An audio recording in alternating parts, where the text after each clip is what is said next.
प्यारे बच्चों, अगर आप भी अब की बार इंटर का बोर्ड एग्जाम देने वाले हो तो यह क्लास आपके लिए बहुत ही ज्यादा इंपॉर्टेंट है, क्योंकि आज के क्लास में हम लेके आए हैं आपके लिए क्लास 12th बायोलॉजी का top 70 most important objective question. और बच्चों, ये सारे प्रश्न आपके बोर्ड एग्जाम के दृष्टिकोण से बहुत ज्यादा इंपॉर्टेंट होता है, तो आज के क्लास को बिल्कुल ध्यान से देखिएगा और इस क्लास में दिए जाने वाले सारे प्रश्नों को आप लोग अच्छे से याद भी करते चलिएगा। ओके जी, चलिए फिर क्लास को स्टार्ट करते हैं। आप लोग भी हमारे साथ आंसर को चैट सेक्शन में लगाते चलना, जिससे कि ये सारा प्रश्न आपको क्लास में ही अच्छे से याद हो जाएगा, और अगर याद है तो रिवीजन भी होता चलेगा। देखिए, पहला नंबर सवाल है, इनमें कौन प्राकृतिक वायु प्रदूषक है? बच्चों, आपको बताना है निम्नलिखित में कौन सा है जो प्राकृतिक वायु प्रदूषक है। कौन सा होगा बच्चों? क्या वो ज्वालामुखी से निकली गैसें हैं, क्या वो परागकण है, क्या धूलकण है, या फिर इनमें से सभी? क्या होगा बच्चों? ये सारा का सारा जो होता है ये प्राकृतिक वायु प्रदूषक है। Correct answer option number D हो जाएगा। ओके, देखिए दूसरा नंबर सवाल आपसे पूछा जा रहा है, ये रहा प्रश्न आपके सामने। देखो, साधारणतः कितने तीव्रता की ध्वनि मानव सहन कर सकता है? बच्चों बता दो, साधारणतः कितने तीव्रता की ध्वनि मानव सहन कर सकता है? तो कौन सा?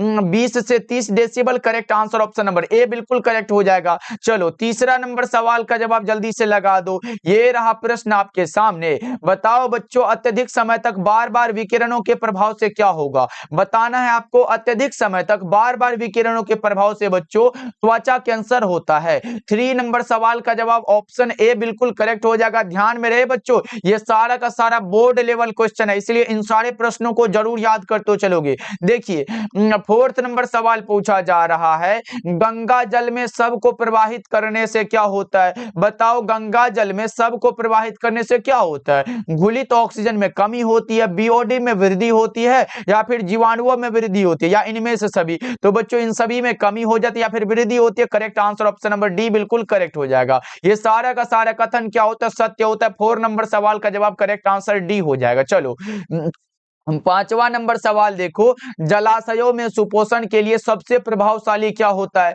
जलाशयों में सुपोषण के लिए सबसे प्रभावशाली बच्चों क्या होता है? अकार्बनिक फॉस्फेट है बच्चा पार्टी। राइट आंसर ए होगा। और बच्चों, जितने भी बच्चे हमारे साथ पहली बार जुड़ रहे हो तो सब्सक्राइब जरूर करिएगा, और जितने बच्चे अभी तक क्लास को लाइक नहीं किए हो तो सारे बच्चे एक बार क्लास को जरूर लाइक करना बच्चा पार्टी। क्या करोगे? सारे बच्चे एक बार लाइक जरूर करोगे बच्चा पार्टी, क्योंकि ये इंपॉर्टेंट क्लास है। सारे बच्चे क्लास को लाइक कर देना। चलो, आगे बढ़ते हैं। अगला नंबर सवाल देखो, 6 नंबर सवाल है, भोपाल गैस त्रासदी किस गैस के रिसाव से हुई? कई बार हम बता चुके हैं बच्चों, बताओ भोपाल गैस त्रासदी किस गैस के रिसाव से हुई थी? कौन सा सूत्र बताया था बच्चों? C2H3 और NO था ना, जिसे हम लोग मिथाइल आइसोसाइनेट कहते हैं। Correct answer option number C हो जाएगा। चलो, आगे बढ़ते हैं। 7 नंबर सवाल देखो, इनमें किस क्रिया से DDT की सांद्रता अगले पोषी स्तर में बढ़ जाती है? सर, ये DDT का फुल फॉर्म क्या होता है? डाइक्लोरो डाइफेनिल ट्राइक्लोरोएथेन होता है। अब बताओ, इनमें किस क्रिया से DDT की सांद्रता अगले पोषी स्तर में बढ़ जाती है? वो होता है जैव आवर्धन से। करेक्ट आंसर बी होगा। 7 नंबर सवाल का जवाब बी वाला ऑप्शन बिल्कुल ही करेक्ट हो जाएगा। चलो, 8 नंबर सवाल देखो, आगरा स्थित विश्व प्रसिद्ध ताजमहल को मुख्यतः किस गैस से खतरा है?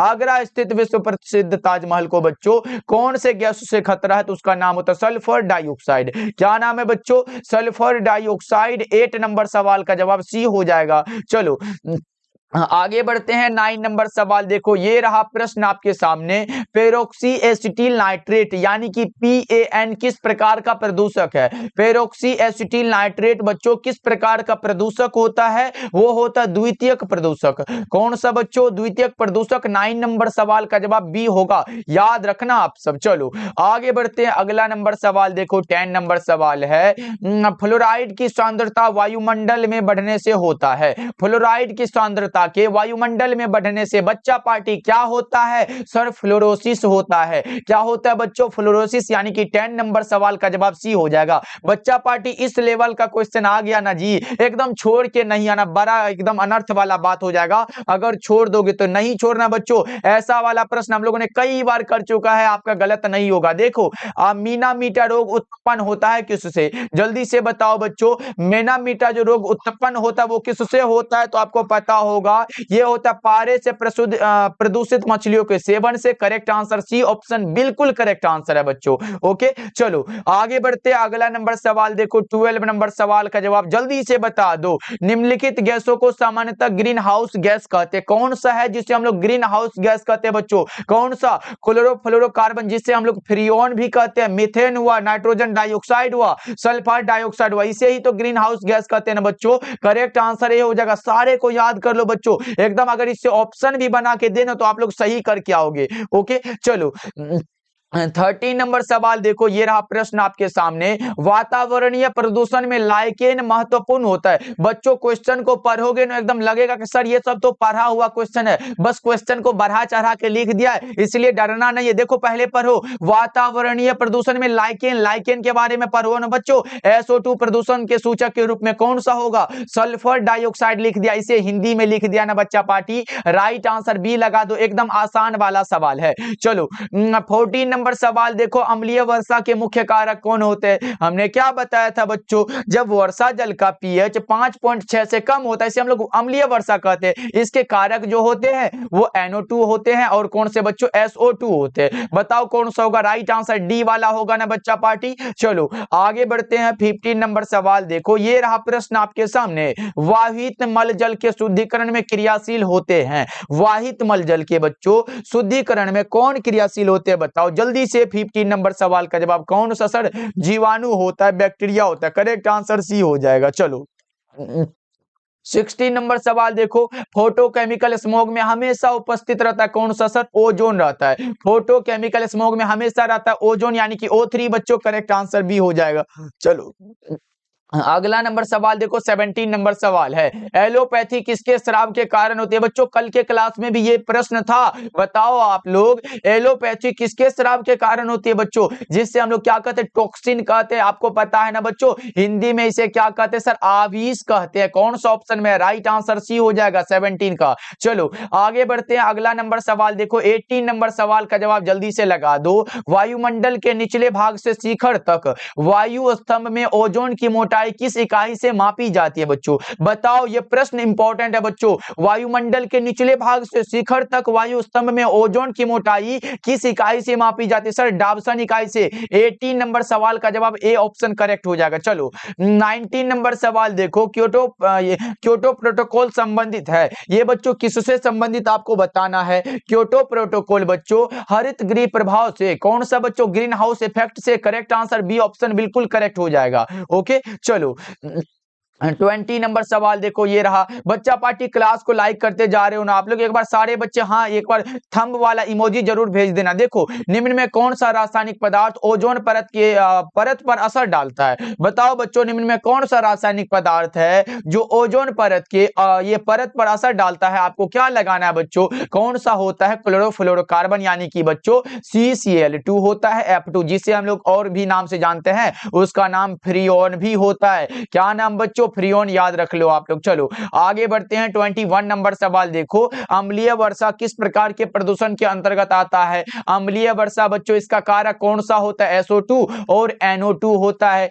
pH मान 5.6 से कम हो तब ये हमारा क्या होता है? अम्लीय वर्षा कहलाता है। ये किस प्रकार के प्रदूषण के अंतर्गत है बच्चों? बताओ 21 नंबर सवाल का जवाब कौन सा सर? वायु प्रदूषण। करेक्ट आंसर भी हो जाएगा। चलो आगे बढ़ते हैं। 22 नंबर सवाल देखो, पर्यावरण संरक्षण अधिनियम किस वर्ष पारित हुआ? पर्यावरण संरक्षण अधिनियम बच्चों किस वर्ष पारित हुआ? लगा दो क्या होगा इसका राइट आंसर? कौन सा बच्चों? 1986 में हुआ था क्या? 1986 में हुआ था बच्चा पार्टी। ए लगा लो आप लोग। चलो आगे बढ़ते हैं। 23 नंबर सवाल का जवाब आप लोग बताओ, फ्लोराइड प्रदूषण मुख्यतः प्रभावित करता है किसको? फ्लोराइड प्रदूषण बच्चों किसे प्रभावित करता है? दांत को सर। किसे करता है? दांत को। राइट आंसर ए होगा। बच्चा पार्टी डेली क्लास का टाइम मैं बता दूं, शाम के 6 बजे और दूसरा क्लास शाम के 8 बजे। 2 क्लास होता है, ज्वाइन जरूर करिएगा। इसीलिए सारे बच्चे एक बार सब्सक्राइब कर लेना बच्चों। देखिए ये रहा प्रश्न, बढ़ता त्वचा कैंसर एवं उत्परिवर्तन की दर की अधिकता किसके कारण है? बताओ बच्चों, बढ़ता त्वचा कैंसर एवं उत्परिवर्तन की दर की अधिकता किसके कारण? ओजोन परत में कमी यानी कि ओजोन क्षरण बच्चों। राइट आंसर बी हो जाएगा, एकदम करेक्ट आंसर है, लगा सकते हो आप लोग। चलो, ये प्रश्न तो एग्जाम में कई बार देखने को मिला बच्चों, इसलिए इसको याद रखना आप लोग। देखो, निम्नलिखित में कौन ग्रीन हाउस गैस नहीं है? बच्चों ऐसे याद रखने की तो ये सारे प्रश्नों को तो याद रखना ही है। देखो, निम्नलिखित में कौन ग्रीन हाउस गैस नहीं है? हमने क्या बताया था? CH4 ग्रीन हाउस गैस होता है, उसके बाद CO2 भी ग्रीन हाउस गैस होता है, CCl2 F2 भी ग्रीन हाउस गैस है, उसके बाद CFC भी ग्रीन हाउस गैस है। लेकिन नाइट्रोजन कहां से भैया? ये भैया कैसे घुस गए बीच में? ये नहीं होने वाला, करेक्ट आंसर डी लगाओ आप लोग। चलो आगे बढ़ते हैं, अगला नंबर सवाल देखो, 26 नंबर सवाल है, प्रदूषण जो अम्ल वर्षा कराता है। देखो जस्ट हमने बताया ना बच्चों, SO2 एवं NO2। देखो मिलता जुलता कौन सा? SO2। राइट आंसर ए हो जाएगा, एकदम समझने वाली बात है बच्चों। चलो आगे बढ़ते हैं, अगला नंबर सवाल देखो,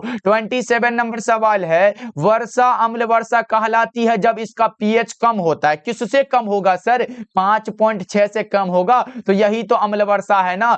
कौन सा बच्चा पार्टी? यही हमारा अम्लीय वर्षा हो जाता है। कौन सा ऑप्शन में है सर? 5.6 कहां दिया गया? डी वाला ऑप्शन हमारा करेक्ट हो जाएगा। ओके चलो, 28 नंबर सवाल का जवाब एक बार जल्दी से बताओ। 28 नंबर सवाल है, जल प्रदूषण का सामान्य सूचक जीव कौन सा होगा? जल प्रदूषण है बच्चों, जल्दी से लगा दो, कौन सा होगा? जल प्रदूषण का सामान्य सूचक जीव जो होता है वो कौन सा होगा? ई कोलाई होता है सर। कौन सा ऑप्शन में? राइट आंसर सी होगा। 28 नंबर सवाल का जवाब सी लगा रहे हो ना बच्चों, इसके अलावा कुछ मत लगाना, गलत हो जाएगा। चलो आगे बढ़ते हैं, 29 नंबर सवाल देखो, विश्व पर्यावरण दिवस मनाया जाता है। विश्व पर्यावरण दिवस बच्चों कब मनाया जाएगा? लगा दो 29 नंबर सवाल का जवाब जल्दी से, कौन सा? 5 जून को बच्चा पार्टी। राइट आंसर बी हो जाएगा। देखो प्रश्न आपके सामने है, 30 नंबर सवाल देखो, SO2 प्रदूषण का सूचक कौन सा होगा? अब बताओ SO2 प्रदूषण का सूचक क्या होता है? जस्ट ये भी बता चुके हैं बच्चों, देख रहे हो, रिलेटेड प्रश्न आता है बच्चा पार्टी,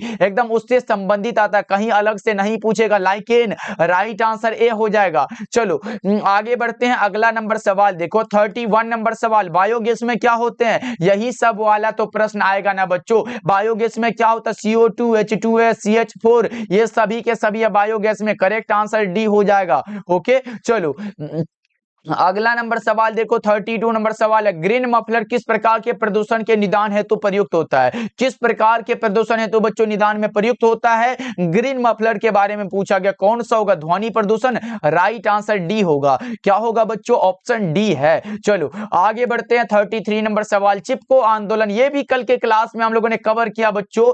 बताओ चिपको आंदोलन किससे संबंधित है? मनुष्य द्वारा वृक्ष को काटकर गिराए जाने से बचाने से। राइट आंसर बी वाला ऑप्शन एकदम करेक्ट आंसर हो जाएगा, लगा लो आप लोग। चलो 34 नंबर सवाल देखो, प्रकाश रासायनिक धुंध में निम्नांकित में क्या नहीं पाया जाता है? प्रकाश रासायनिक धुंध में बच्चों क्या नहीं पाया जाता है? अभी हमने क्या बताया था? पेरोक्सी एसिटिल नाइट्रेट यानी कि PAN बच्चों, ये नहीं पाया जाता। करेक्ट आंसर ए होगा। PAN का फुल फॉर्म आप लोग कमेंट सेक्शन में एक बार लिख दो, सारे बच्चे, जितने बच्चे जुड़े हुए हो। अब हम नहीं बताने वाले, आप लोग जल्दी से लगा दो, PAN का फुल फॉर्म क्या होता है बायोलॉजी में। चलो 35 नंबर सवाल है, निम्नांकित में से कौन जैव आवर्धीकरण का कारण किसे माना जाता है? निम्नांकित में जैव आवर्धीकरण का कारण तो माना जाता है बच्चों किसे? पारा को भी माना जाता है यानी कि Hg को भी, और DDT को भी, यानी कि A और B दोनों correct answer. Option number C बिल्कुल करेक्ट हो जाएगा। चलो आगे बढ़ते हैं, 36 नंबर सवाल देखो, रेडियोधर्मी प्रदूषक के सबसे प्रतिकूल प्रभाव का परिणाम क्या होता है सर? जीन उत्परिवर्तन होता है। आपको पता होगा सर, क्या पता है सर? म्यूटेशन यानी कि उत्परिवर्तन जो होते हैं वो 2 प्रकार के होते हैं। कौन सा बच्चों? एक जो उत्परिवर्तन होता है वो क्या होता है सर? वो गुणसूत्रीय उत्परिवर्तन होता है, और दूसरा कौन सा उत्परिवर्तन? जीन उत्परिवर्तन होता है। ओके, और रेडियोधर्मी प्रदूषक के सबसे प्रतिकूल प्रभाव का जो परिणाम होता है वो ये वाला यानी कि जीन उत्परिवर्तन है। करेक्ट आंसर डी हो जाएगा।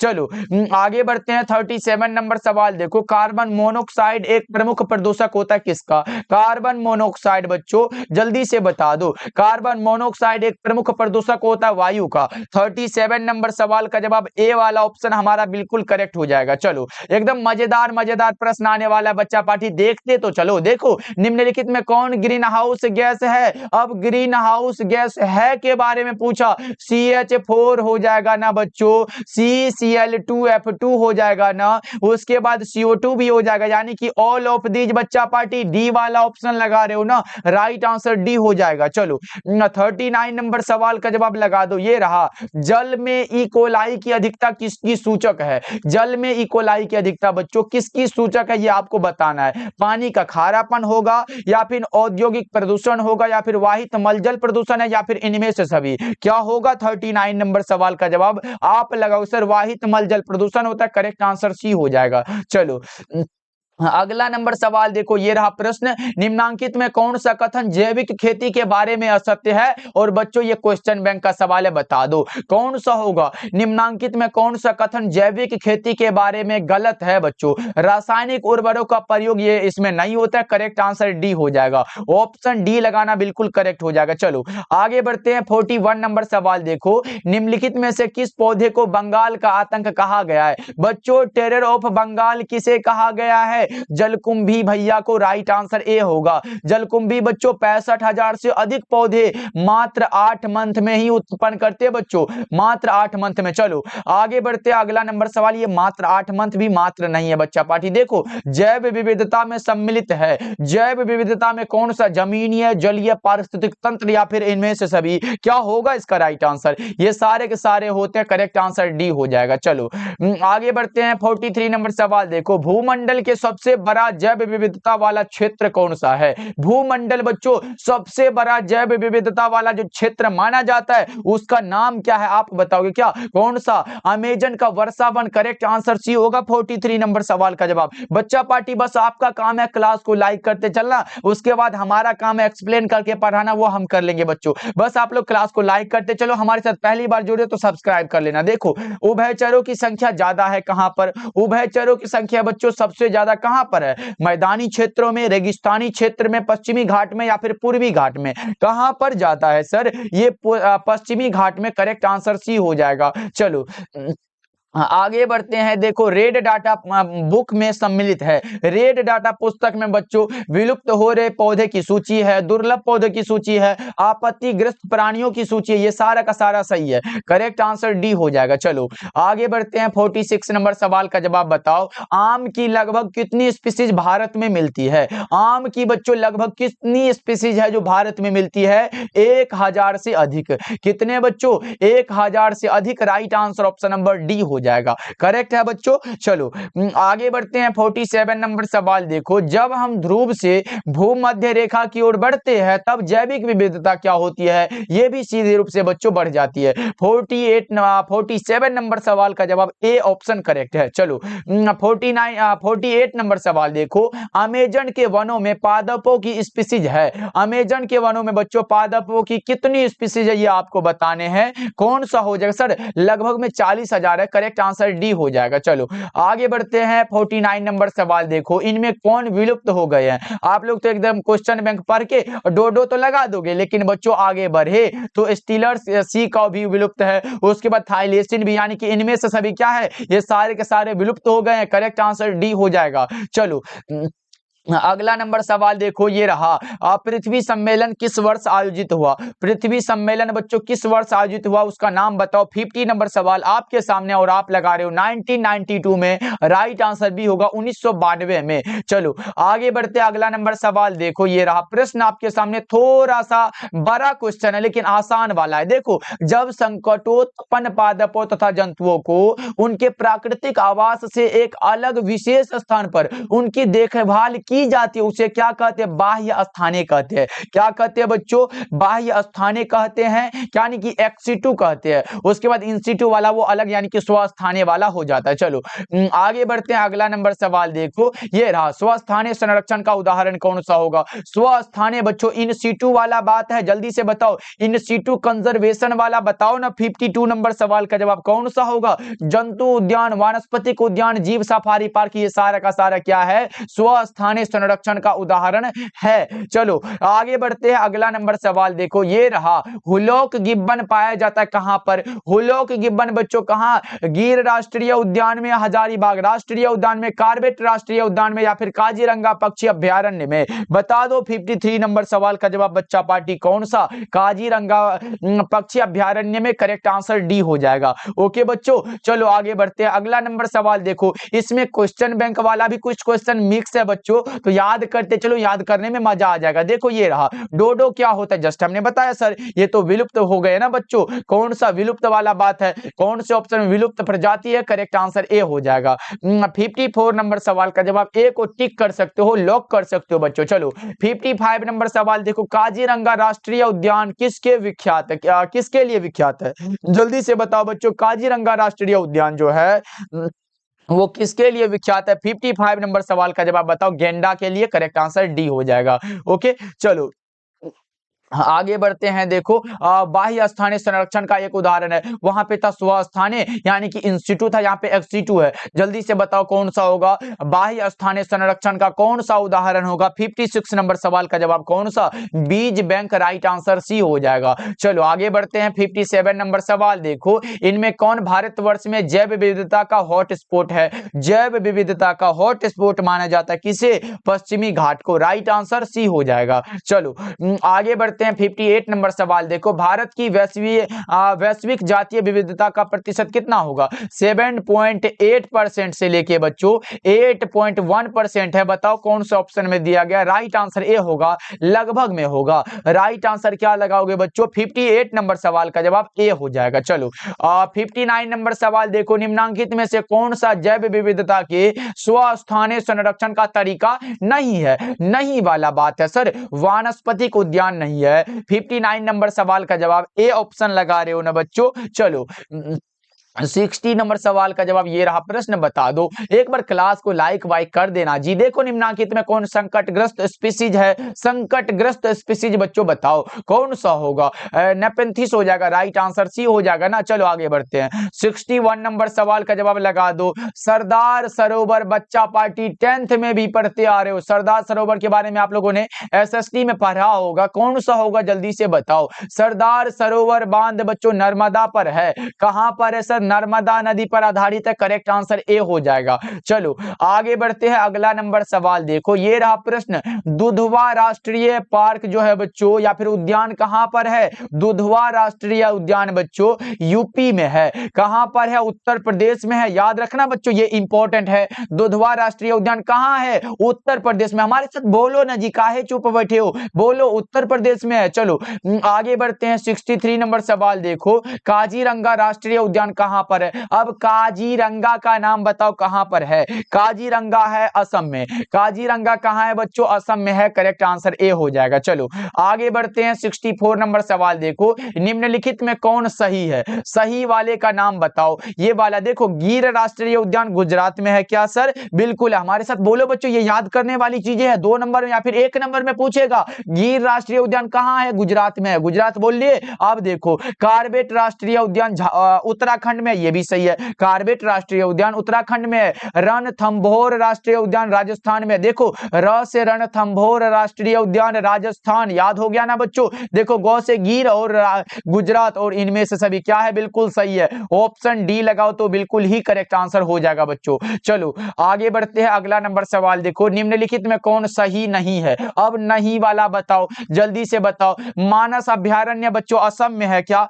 आप बताओ जल्दी से। असम में है सर? बिल्कुल है, असम में ही है। और सुंदरवन राष्ट्रीय उद्यान पश्चिम बंगाल में है क्या? सुंदरवन राष्ट्रीय उद्यान ये भी पश्चिम बंगाल में ही है। करेक्ट आंसर बी हो जाएगा। उसके बाद देखो, कान्हा राष्ट्रीय उद्यान मध्य प्रदेश में है क्या बच्चों? सही नहीं का बात बताना है। कान्हा राष्ट्रीय उद्यान मध्य प्रदेश में है क्या बच्चों? बिल्कुल, ये भी सही है बच्चों, ये तो है। उसके बाद दुधवा राष्ट्रीय उद्यान असम में है क्या बच्चों? जस्ट ये क्वेश्चन के पहले 2-3 पहले जो था वो क्या था? दुधवा राष्ट्रीय पार्क कहां पर अवस्थित है? हमने क्या बताया था सर? ये तो यूपी में है, ऐसा यूपी लिखा था ना मैंने बच्चों, यानी कि ये तो उत्तर प्रदेश में, असम कैसे लगा सकते हो, ये वाला हमारा गलत है बच्चों। और आंसर हमारा मिल चुका, दुधवा राष्ट्रीय उद्यान असम में नहीं है बच्चों, ये तो उत्तर प्रदेश में है। ओके बच्चों, याद रख लो आप लोग। चलो आगे बढ़ते हैं, 66 नंबर सवाल देखो, कान्हा राष्ट्रीय उद्यान प्रसिद्ध किसके लिए? कान्हा वाला बात है बच्चों, बताओ किसके लिए प्रसिद्ध है? सर ये है बाघों के लिए प्रसिद्ध, करेक्ट आंसर सी हो जाएगा। चलो 67 नंबर सवाल देखो, गिर अभ्यारण्य प्रसिद्ध किसके लिए? गिर वाला शेर के लिए, गिर उद्यान बच्चों शेर के लिए है। चलो आगे बढ़ते हैं, 68 नंबर सवाल देखो, राष्ट्रीय उद्यान में सुरक्षा प्रदान की जाती है फ्लोरा की और फाउना दोनों की, ए और बी दोनों की बच्चों, करेक्ट आंसर डी हो जाएगा। एकदम समझ में आ रहा है ना बच्चों क्लास। चलो आगे बढ़ते हैं, अगला नंबर सवाल देखो, 69 नंबर सवाल है, निम्नलिखित में किस राष्ट्रीय उद्यान में बाघ नहीं पाया जाता? बाघ नहीं है बच्चों, गिर वाला में कहां है? गिर वाला में शेर भैया है, तो इसमें कैसे होगा? राइट आंसर सी हो जाएगा ना। चलो आगे बढ़ते हैं, अगला नंबर सवाल देखो, ये रहा और आज के क्लास का लास्ट सवाल है, भारत का राष्ट्रीय पक्षी कौन है? एकदम आप लोग कब से पढ़ते आ रहे हो बच्चा पार्टी? बचपन से पढ़ते आ रहे हो। भारत का राष्ट्रीय पक्षी सर मोर है। इसका वैज्ञानिक नाम क्या होता है सर? वैज्ञानिक नाम क्या होता है? पैवोक्रिस्टेटस होता है। क्या होता है सर? यहाँ पे पैवोक्रिस्टेटस हो जाएगा। किस ऑप्शन में है? राइट आंसर ए होगा 70 नंबर सवाल का जवाब। चलो बच्चा पार्टी, आज का क्लास आपको कैसा लगा कमेंट जरूर करके बताना। और बच्चों मैं ये उम्मीद कर सकता हूं कि अगर आप हमारा क्लास शुरू से कर रहे हो तो ऑब्जेक्टिव का टेंशन आपको नहीं होना चाहिए। 35 या फिर कुछ भी बनाना हो बच्चों, एकदम ऑब्जेक्टिव का टेंशन नहीं होगा, चाहे वो फिजिक्स हो, केमिस्ट्री हो, बायो हो या फिर हिंदी हो। ये 4 विषय हम पढ़ाते हैं बच्चों, और ये 4 का हम गारंटी ले लेते हैं, एक भी क्वेश्चन इससे बाहर नहीं आने वाला है। बस जितना क्लास होते जा रहा है उसको देखते। तो चलो बच्चा पार्टी, जुड़ने के लिए सब्सक्राइब जरूर करना बच्चों, और क्लास को आप लोग लाइक कर लीजिएगा। मिलते हैं फिर अगले क्लास में शाम के 6 बजे और शाम के 8 बजे मिलते हैं फिर।